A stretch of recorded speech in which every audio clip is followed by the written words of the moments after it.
Your Turn to Die is a free game that is playable literally in your browser, even on a phone. Assuming you can access the internet at some point throughout your day, there is no justification you could have for not playing this game based on accessibility. Therefore, the only thing you have to lose and consider offering up for the sake of this experience is time. The rest of this video will be dedicated to convincing you that the time you could spend on this game is absolutely worth it. First, we need to establish what Your Turn to Die actually is. It's a point-and-click visual novel puzzle game developed almost entirely by one guy who goes by Nankidai, including the programming, art, music, and writing, which was made in RPG Maker MV, but doesn't really play like it. It has a sort of late 2000s, early 2010s indie vibe to it, which was no accident. Nankidai states in the back of the first volume of the manga adaptation that he was actually inspired by free-to-play games online and internet let's play culture. The game's main focus, like any visual novel, is the story.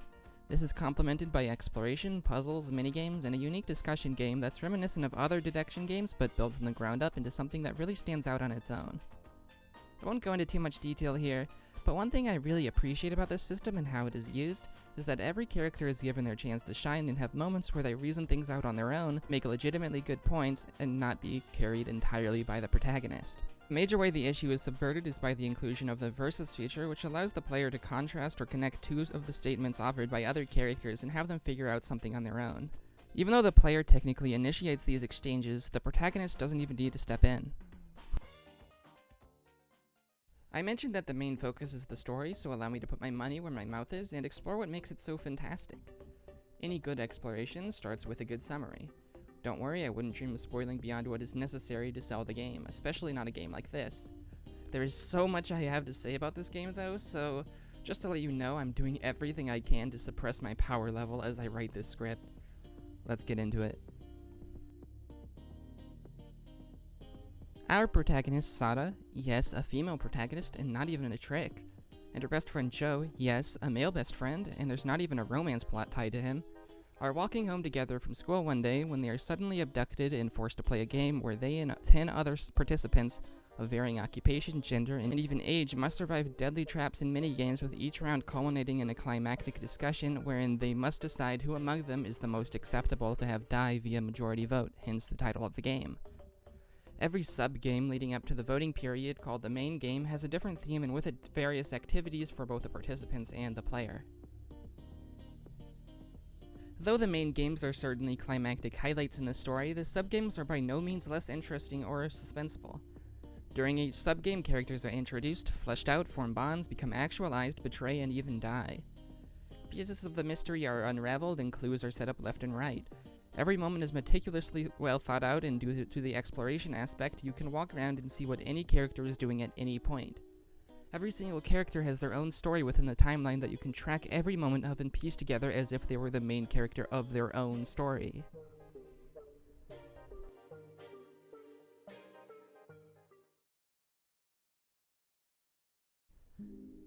I keep talking about the characters this, characters that.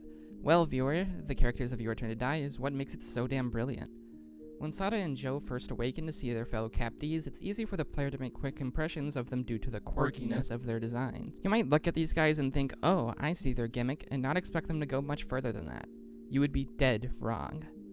All 12 participants, and I say this without the slightest tinge of exaggeration, every single one is a complex and believable human being. By the end, I was endeared to each and every one. Death game fiction tends to have trouble with presenting all of their characters this way, and most don't even try. After all, they're just going to die anyway. Your Turn to Die takes this notion and dumps it in the garbage where it belongs. The setting of the death game with its controlled environment allows the spotlight to be kept on the characters and their journeys. Every character has their own progression that crosses with other characters, and there really is a sense of the cast steadily growing together and through each other. Unlike many other stories of its ilk, characters that die are never forgotten. They will always mean something to the arcs of the other characters, and the story always finds clever ways to revisit the death game's unfortunate. In some other death game works, the cast tend to be one note, only to rapidly develop right before they die. This can make it obvious who is about to die and leave the endgame roster feeling disjointed, made up of one or two characters who survive via plot armor, and a few others who feel half-baked and are there because, hey, you didn't expect them to last this long. Your Turn to Die, by contrast, will always have you second-guessing. Every character is so fleshed out that you might find yourself not wanting any of them to die and having no idea who to expect. The game will frequently build up a scene such that you'll toil over whether A or B will be the one to die, and then out of nowhere it's C. But wait, it isn't out of nowhere, it was actually the conclusion of an arc that was happening in the background, which serves as an unexpected but perfect send-off to the character. It's genius. Overall, the cast really comes together in the end, regardless of your route. Did I just say route? Yes, I did.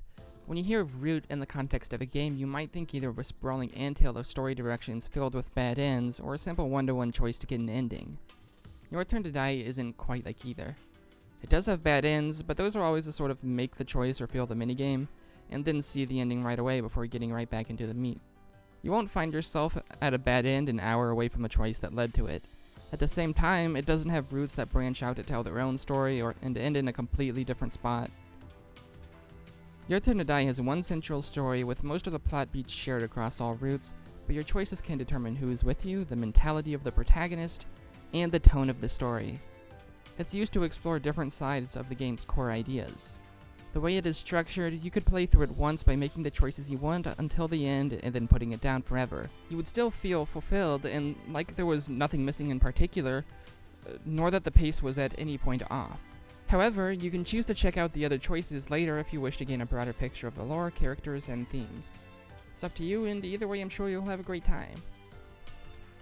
Of course, the main attraction of the game is, well, the main game, the one where everyone votes for their lives. There's actually a little more to the rules of this game than the initial concept suggests. Much like Mafia, Werewolf, Town of Salem, and games like that, roles are distributed to each participant prior to the game. Commoners are the basic role that everyone except the holders of the following roles are given, and they have no special attributes. The Keymaster dies if they are chosen, so it's always imperative for them to make themselves known to others. However, this also makes it the prime role to lie about having, as nobody will want to vote for you if there's even a chance you hold that card. The Sacrifice is a horrible role similar to the Jester in Town of Salem, where the holder only survives if they are chosen, in which case everyone else dies except for the one other person they decide to win with. This role naturally becomes extremely contentious because it requires lying and trickery to win, and nobody wants to vote for them either. It also means that each and every main game will result in at least 2 deaths. The final role is the Sage, who knows precisely who the Keymaster is and holds the key to saving everyone else from mistakenly selecting them. It sounds pretty great at first until you realize that once your role is made known, you become a prime target for being voted since there are no repercussions for having you selected. You are confirmed not to be the Keymaster or Sacrifice, so you're an easy vote. The role mechanics are very interesting and shake up the discussions a lot, but it's not what everything solely comes down to. Hard questions are frequently asked. Is it okay to kill off the weak and vulnerable who provide little during the subgames? Is it more right to vote based on personal emotions or consequential logic? Should you lie to protect yourself? Is it right to condemn those who have sinned in the past? Every character comes to their own conclusions about things like these and make it known, and who is in the right or wrong is up to you. No one is evil or stupid, they just have different ideals, and that's what makes it so amazing.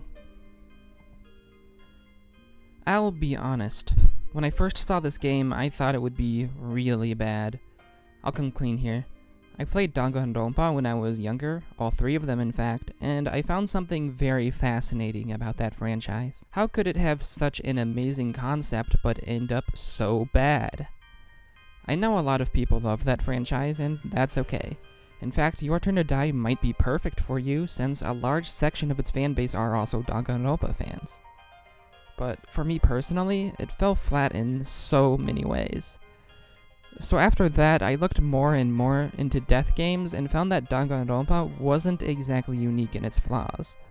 Somehow a genre so inherently exciting as death games frequently fail to live up to its potential. Don't get me wrong, some of them are very good, but I always felt like they could be so much better. I became very fascinated by this phenomenon. So when I saw Your Turn to Die, I thought, oh man, probably a cheap ripoff of a game I already didn't like very much. So I put it aside for so long. But I was so wrong.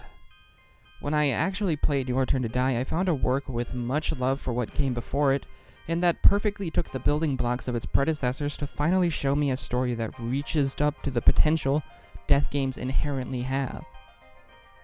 This is the gold storytelling standard for death games. This is the last death game standing.